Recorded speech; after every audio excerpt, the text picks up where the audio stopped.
Next to the stage, founder of Mountain Gateway Ministry, Britt Hancock.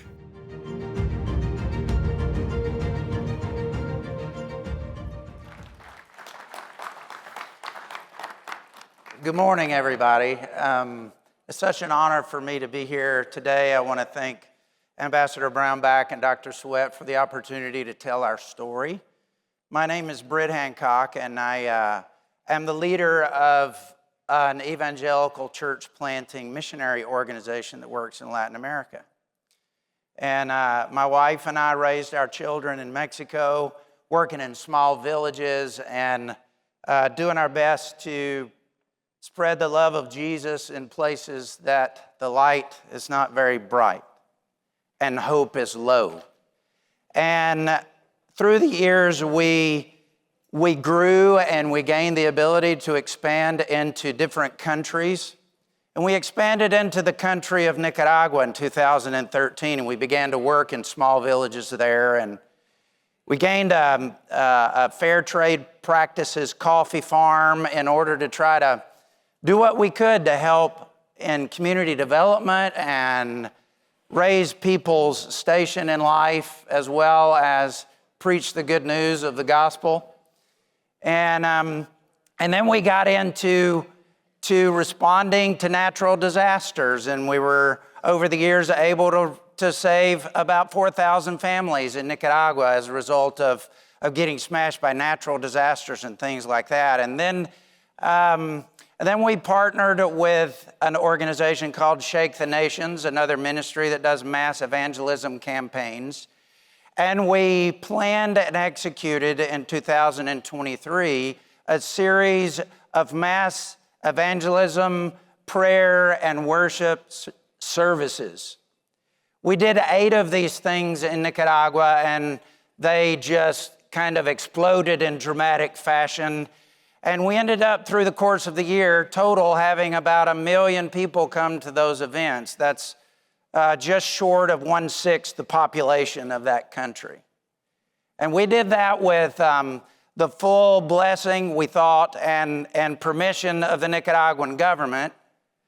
But about 1 month after our last crusade or campaign in the capital city of Managua, where we had about 250,000 people gather to pray and worship in the open, the government of Nicaragua, the Ortega Murillo regime, began to arrest these people. And I stood on that platform and I looked at 250,000 people in a month, and my focus was on a broad ocean of people, a multitude. And that's not bad, to focus on a multitude of people. But then we had a very big problem that focused us on 13 individuals, 13 families, 13 names. And these people are my friends. Some of these people called, my wife, their grandmother, some of their children. Like we were integrated in their lives. They just weren't individuals that we were disassociated from, and they were unjustly imprisoned just for expressing their love for Jesus and their faith.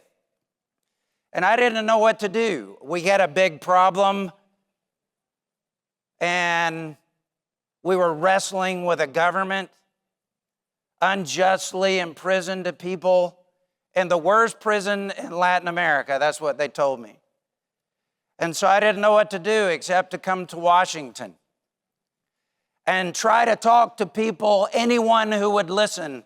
And doors started opening, and we got meetings in the State Department, and I had friends that called congressmen that they knew and asked them to meet with me, and we started getting meetings, and people started taking action.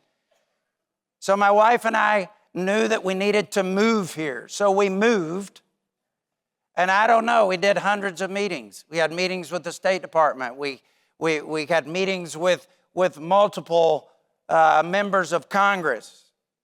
We had meetings with this committee and that committee and a whole alphabet soup of acronyms that this town loves to name everything an acronym, you know.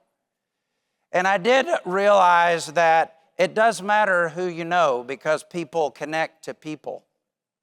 And I was telling this story because I needed people of power to take action on behalf of people that couldn't speak for themselves. This is important. The protection of basic human rights through religious freedom is extremely important.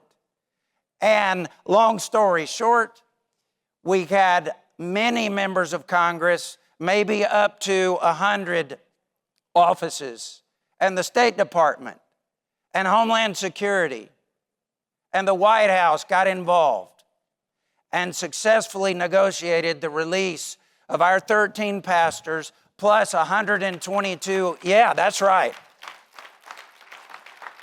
Freedom works. Only free countries, free people who are oppressed by tyranny.